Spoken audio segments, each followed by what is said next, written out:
Një burr pa një ëndër, ishte një fushë me bardhë dhe fusha ndaj në mes nga një gardh. Në njërin anë të gardhit ishte Satani dhe në anën tjetër ishte Zoti. Satani e pa dhe i tha: "Cilin do Zotin apo mua? Nëse vjen të kundërt do t'jap gjithçka që dëshiron, por nëse shkon me Zotin nuk do të marrësh asgjë nga ato që unë të ofroj." Burri filloi të mendojë. Ai tha me vete: "Zoti është i mirë, Zoti është i dashur, por nga ana tjetër ka disa gjëra që më pëlqejnë nga kjo ana tjetër." Kështu ai qeshi me të dy dhe u ul mbi gardh. Mendoj, s'kam pse të zgjedh, mund të jem mes të dyve.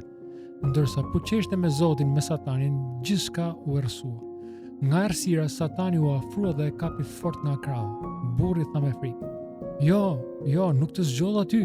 U ula mi gardh, mora pak nga ty edhe pak nga Zoti."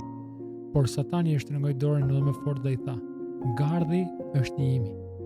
A mos je ulur edhe ti në gardh, duke mos zgjedhur as Zotin as botën, pa e kuptuar se mos zgjedhja është në vetvete një zgjedhje."